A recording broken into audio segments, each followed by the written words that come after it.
welcome to Focusing for Meditators, a missing link. This is being offered by David Rome, as you know, who is a longtime meditator and a longtime meditation instructor and focusing trainer. And he's been working for quite a while to bring these two disciplines together, these two modalities together.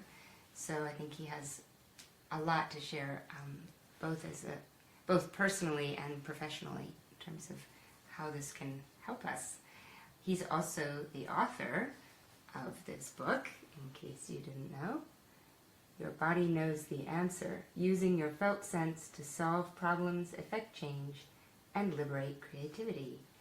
And this book actually is a very lucid and practical guide to beginning the process of focusing from a mindfulness awareness perspective. So as we go along, please kindly write in your comments on the timeline and any questions, and David would be happy to answer them. And I am going to pass it to him.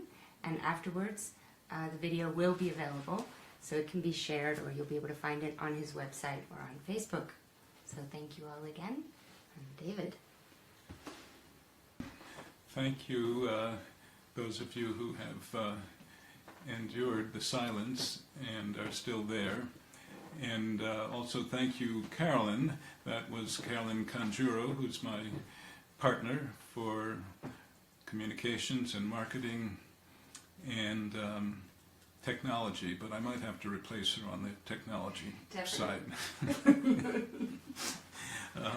No, I think we figured out the problem. It was on our end, and now we will know for the future. So yes, Focusing for Meditators, a missing link.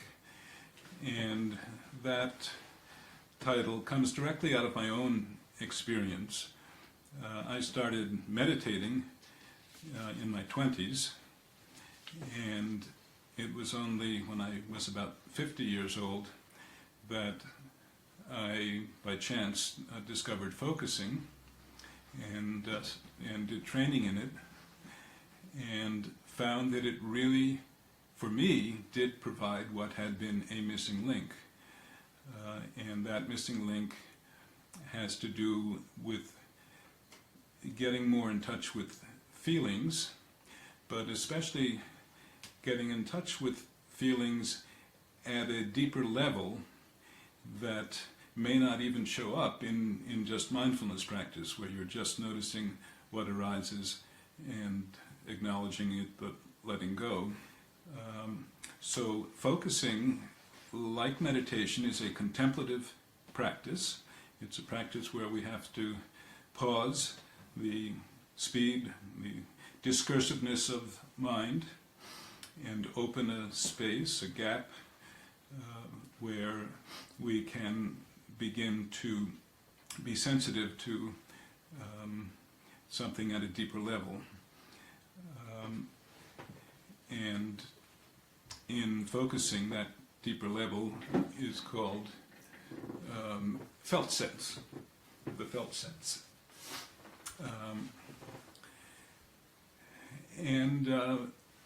So, as I said, they're both contemplative practices, and they both involve creating a gap, but where they differ is that focusing chooses to keep attention on a particular issue, a problem, a challenge, and wait and see if something shows up in the body that can give us fresh information, fresh insight. So I like to say that focusing is for solving the problem, and meditation is for solving the person. Solving the person. So the goal of meditation is spiritual and much higher in that sense. But there can be a problem with what is sometimes called spiritual bypassing, which is that as meditators we get so good at our mindfulness and not getting caught up in thoughts or feelings we get so good at it that we are actually ignoring or pushing away parts of our experience that are really important, and especially in the realm of feeling. So that's why, for me, focusing has been a tremendous help in getting in touch with feelings, and in being sensitive to this body level of knowing. I have been teaching it now for a lot of years. This is our first time on Facebook Live, but I really hope that this can be helpful for others. It has been helpful for many others, but in doing this, what we're calling a salon, is just an opportunity to have some dialogue, some sharing with no cost involved, and then if people want to go further with the practice, we'll let you know about ways to do that.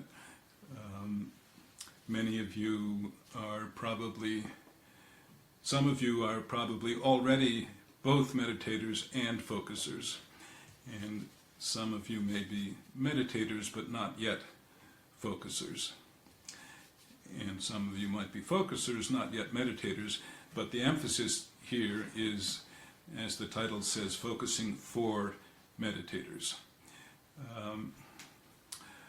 All right, so let's go ahead and start doing some practice together. And the first practice, which is more of a preparing oneself for focusing or for meditation. It can be used as a lead-in to either one. And it's called gap. We're trying to create a gap. But also I call it gap because it's the three letters GAP stand for grounded, aware, presence. So we're trying to cultivate the qualities of grounded, aware, and present. So I'll guide you, and you can just follow along. All right, so if you like, you can close your eyes or let your eyes be cast down, and start by kind of forgetting about all the talk, all the things I have been saying, and just come back to yourself and come back to your sense of body, the quality of being embodied.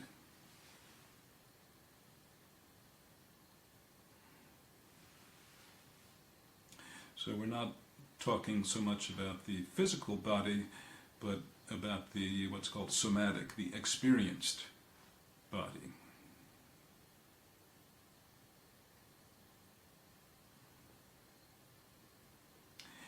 And notice the quality of weight to the body.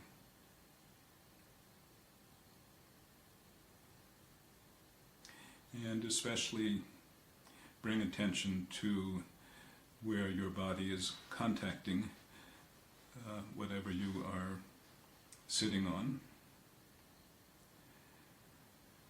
And whatever you are sitting on, or even if you're standing up, really the support that your body has is from the earth. It's the earth that supports us, and it's there all the time. And we tend to take it for granted and not really bring awareness to it, but it's very helpful to actually be aware of this quality of the body, its weight, and the support of the earth. So see if you can kind of sink down a bit more into that support. Imagine you can almost imagine that your body is actually sinking down as if you were sitting on sand or something like that.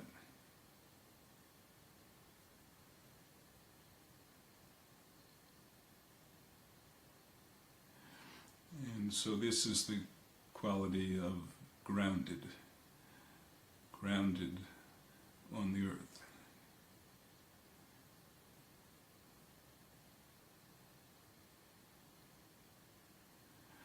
And now we'll take a minute to cultivate awareness, and the way we do that is the eyes remain closed, we're not using vision, but put your attention on the sense of hearing. And I'll be quiet in a moment, and see if you can pick up sounds, background noises, any kind of sound that usually wouldn't really rise to the level of consciousness, but if we give it attention, we can notice, it may be the hum of a ventilation system, it may be a voice from another room, it may be something from outside, it may be our own heart beating, whatever it might be. So I'll be silent for a bit.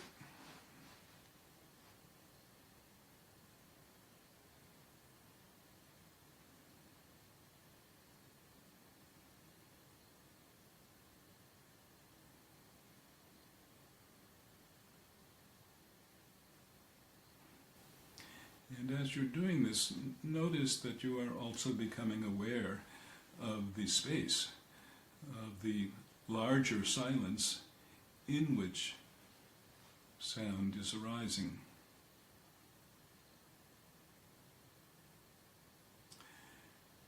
And awareness is very much about opening to that large space, vast space.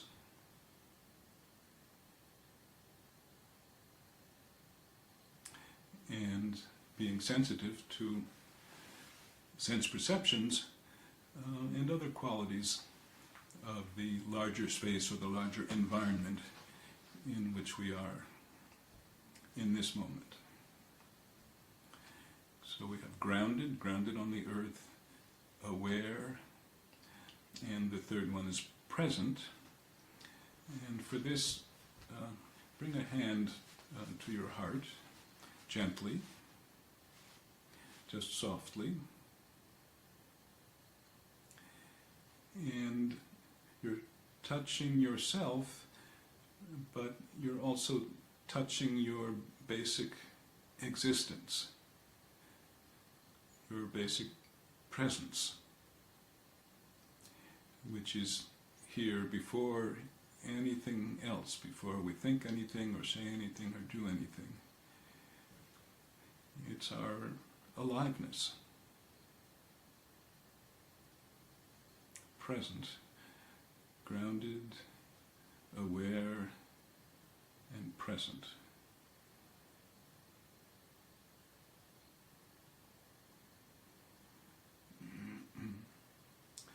And now also bring the other hand to your belly.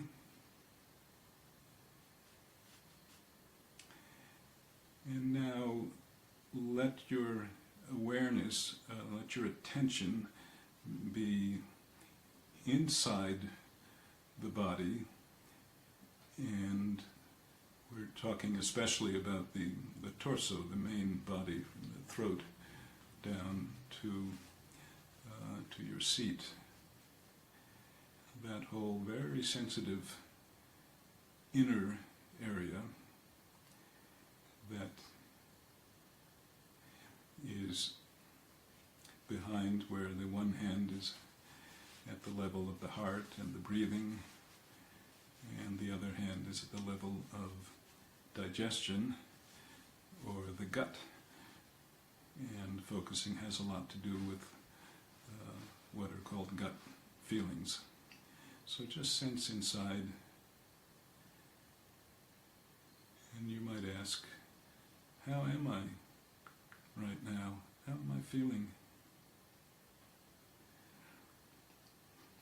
And try not to answer with words, but just to see if you can get a felt sense, a body sense of how you are just in this moment.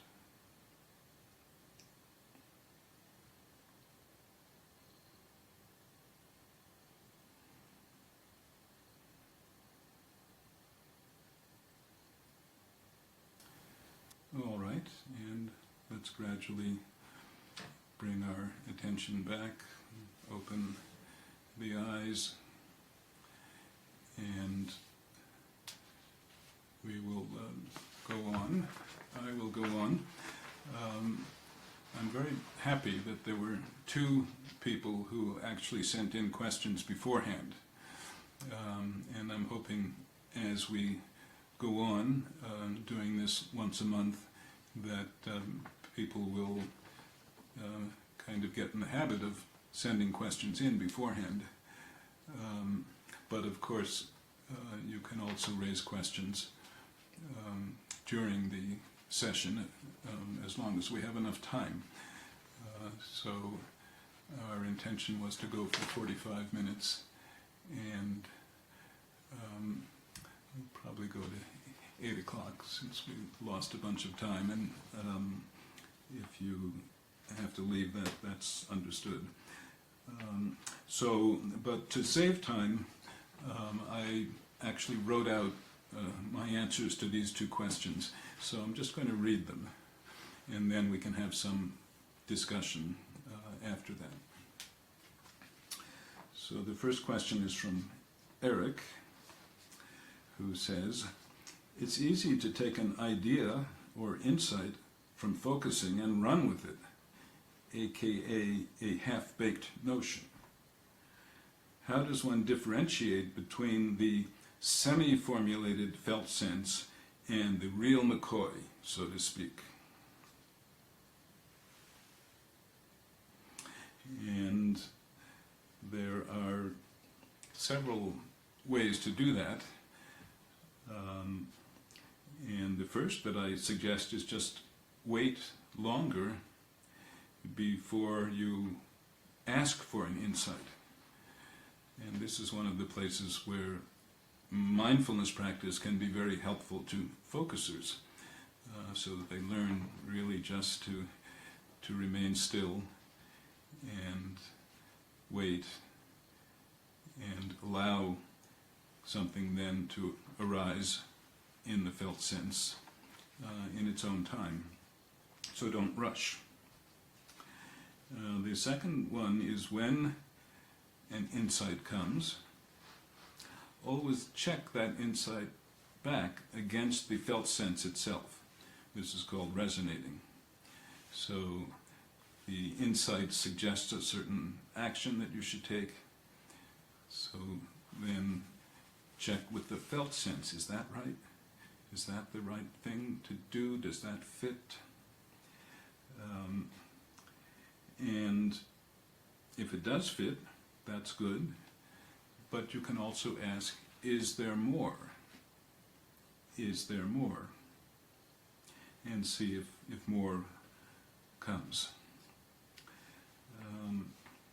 And then finally, check the action step itself, or what Eric is calling the formulation, when he says half formulated. So whatever formulation of it you have, of the action step, of the thing that you now think you should go out and do, check that against the felt sense. And ask, does this feel exactly, totally right to do? Does this feel exactly and totally right to do? So all of those will invite a fuller and more complete response from the felt sense. The felt sense actually itself is never half-baked. It's whole. But it may be that we haven't accessed or harvested the whole of the richness that is there.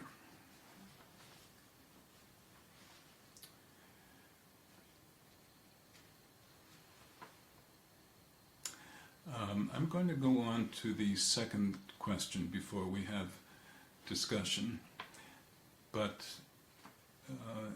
as questions or comments come up, you can enter them, you can post them, and then I'll come back to those. So the second question is from Yvonne, and she calls it My Creative Block. She says, I've been wondering why I keep putting off something I've been wanting to start doing at home for a long time, which is painting, artwork. I have only painted when taking art classes. I have all the materials, etc., but I never start. There are always other things to do, to get done before I can start. I have been doing things with the thought that I am freeing up my time and creating the right space to start, but I still have not started. There's often a longing to start and inspirations on how or what to paint. What is stopping me? Doubts that arise, like it's playing with colors, that's a waste of time.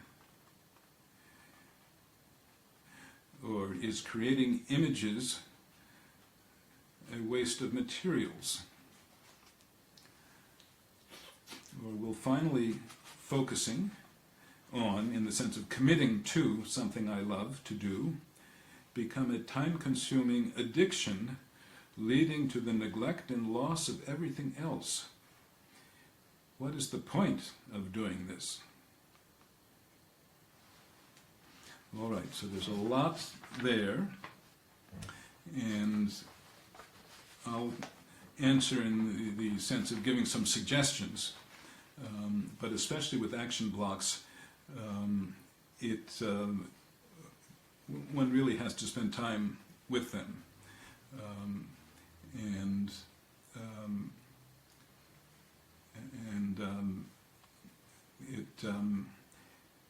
it may take multiple sessions, but even small steps, or what are called small shifts, are helpful, even if the main problem hasn't yet been solved. Okay? So here are my suggestions. Action blocks can provide lots of insight and fresh action steps when we make friends with them through focusing. But it's hard to predict in advance what may show up. And that's always true in focusing. We're trying to get fresh insights, not what we already know. All right, and second suggestion, Yvonne talked about there's always other things to do. So spend time with the felt sense of always other things to do. So say that phrase to yourself, and what is the body feel of that? And just be with that body feel in a friendly way, in a curious way. And so what's the felt sense behind always other things to do?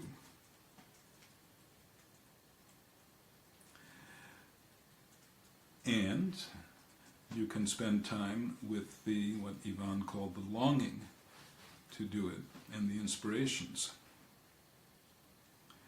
In the same way, try to get a felt sense, especially longing is very much something that comes in a bodily way.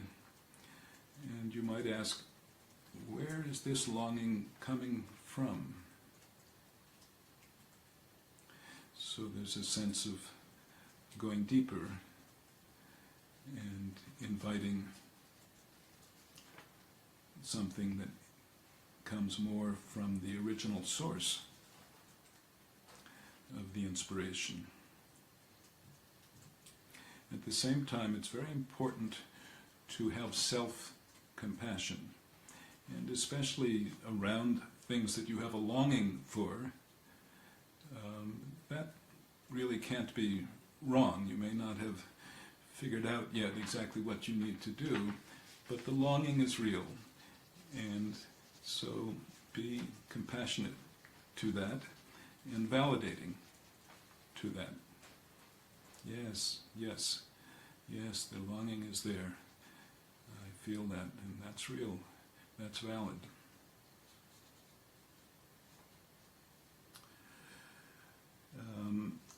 And then also you can spend time in a focusing way with the part of you that is having doubts.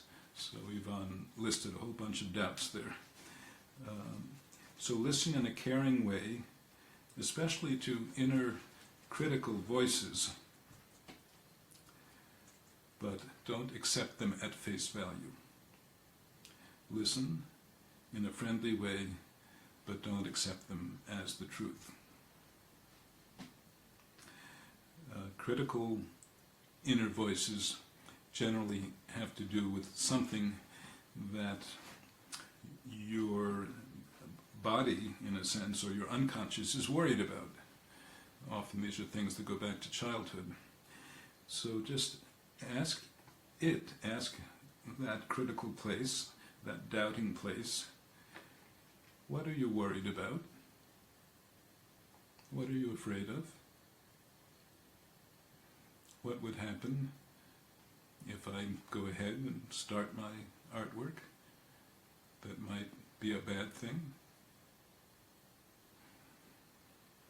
And see what comes in response to that.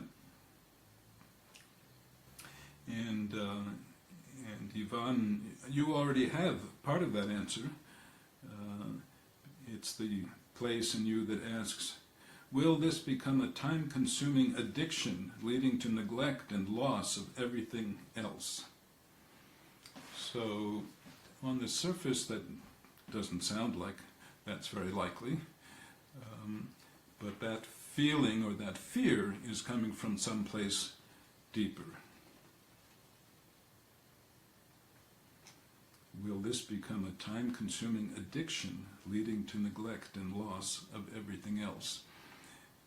And there's also, if not criticism, at least a lot of self-doubt in that. So get a little separation from that part that has that doubt, a little space from it, and then see if you can respond from your larger self and your grown-up self. But once again, honor the longings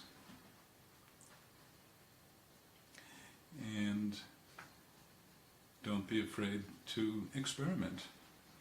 Try something and see how it feels, see how it goes. If it's not right, you can always try something else. Okay? And, well, I kind of said this already, but I'll say it again. Caveat. These are suggestions to help you make a relationship with the action block place as a starting point. If you are very lucky, you may find a breakthrough insight immediately. But much more likely you will have to revisit this multiple times and perhaps explore issues from your childhood. Why do you have these kinds of worries or fears? Or why are they somehow planted in your unconscious? And again, remember that even very small steps, very small insights and kind of shifts that come, even if they don't yet solve the problem, but they're very important in the process leading to solving the problem. All right. So that's all that I have prepared, and now I want to invite, if you have comments based on these two questions and my responses, that's great. Or if you have your own question that you'd like to pose, you can go ahead and post that, and I'll see what I can do with that.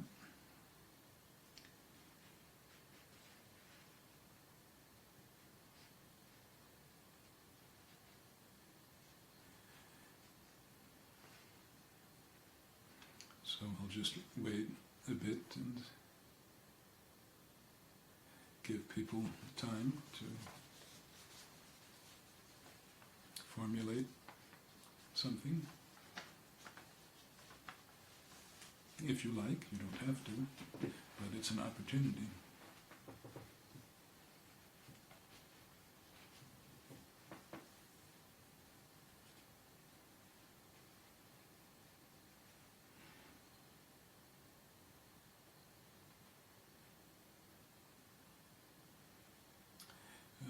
We have still 7 people who are listening live, watching live, and then I hope that more will be listening to the recording or watching the video recording.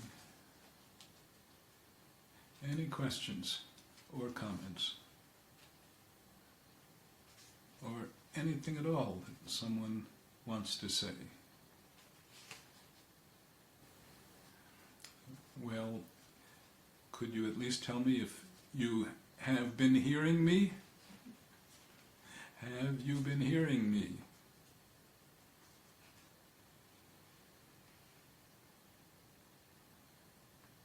Oh, okay, I see there is. I was looking in the wrong place. There are 2 questions. So one of them is a practical question. Are there more opportunities to connect with focusing in Boulder? And the answer to that is definitely yes. There are quite a number of focusing teachers, and there is, for people who have some experience with focusing, there's a monthly group that comes together, and we sit in a circle first and check in a bit, and then we break up into partnerships. And partnerships are a very important part of focusing. If you're new to focusing, then there's also what's called the meetup. The meetup, which is for people who can be total beginners. You don't have to know anything about focusing. I don't have those links right now, but I will make sure to post them so that if you're interested, and that's for people in Boulder or in the Boulder area.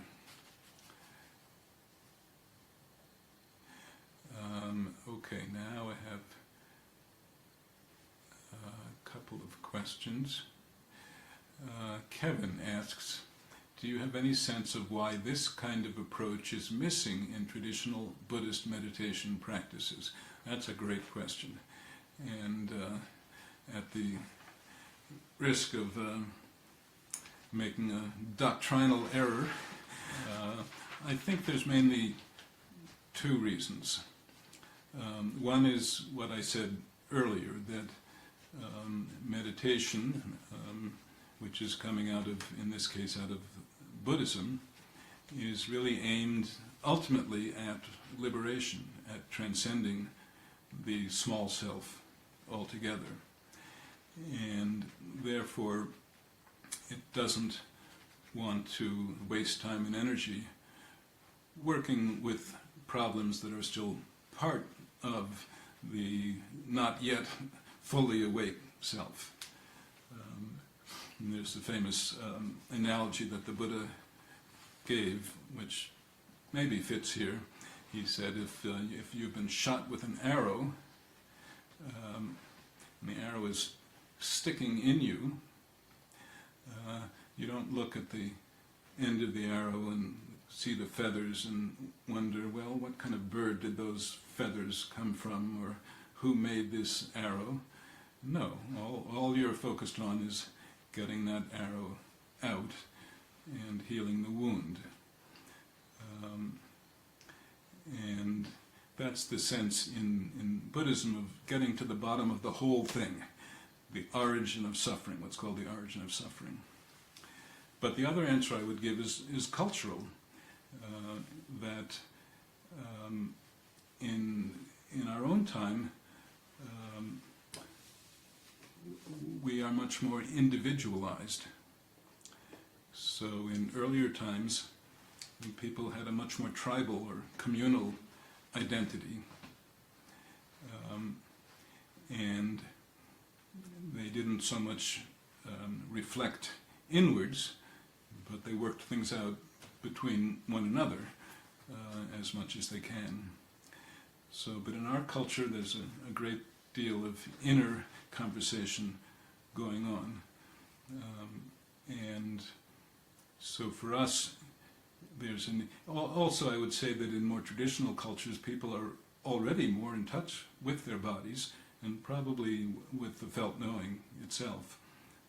So we've been somewhat alienated from that because we're so involved with language and thinking and so forth. All right, let me see what else we have here.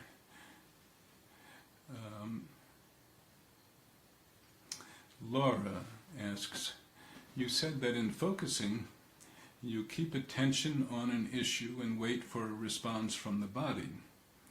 What do you do if the body is quiet or something is so slight that it might or might not be there? That's another good question. So if there's nothing, first of all, you have to be patient and just wait. And it's important, the same as in meditation, not to be too goal-oriented, even though, of course, you want to solve the problem or get the insight. But the attitude has to be very patient and gentle and allowing. So if nothing comes, that's all right. That's all right. You can just acknowledge nothing is coming right now. But another thing you can do is go back to the issue, or what's called the storyline. So how in words would you describe what that situation is or what that challenge is? And as you go over that, you're kind of remembering and bringing to life what that issue is for you. And then that may bring some feeling. And then within that feeling, or behind that feeling, a felt sense can show up.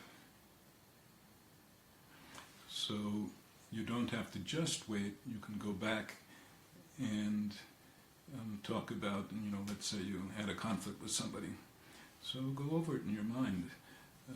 I said this and she said that and I got upset and then she got really upset and it starts to come alive for you.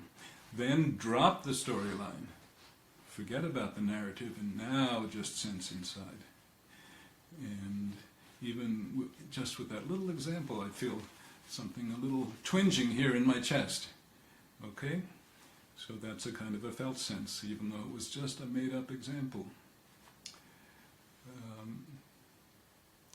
And if it's very slight, that's very common, and that's a good thing in focusing, because felt senses start out as very unclear and murky, vague, subtle, and this is why normally we don't even notice them. So if there's anything there, again, just be gentle, be patient. It may disappear for a while, but wait and be inviting that it can show up again. Maybe it isn't ready to really show itself. So we have to be very friendly and patient. And then maybe something shows up. Or maybe something shows up that may not seem to be connected with what your issue was. That's all right. Just be with that, even without knowing what it's about.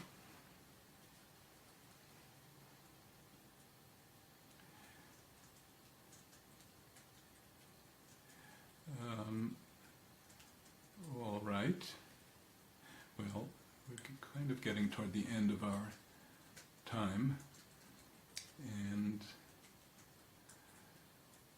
I don't see any other questions right now.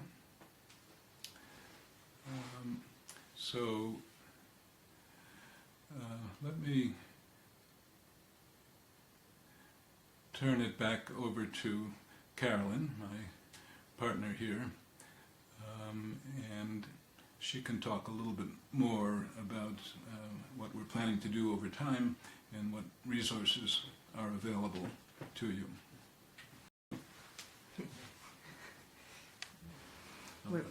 We're passing the pretend microphone that we didn't end up using, actually.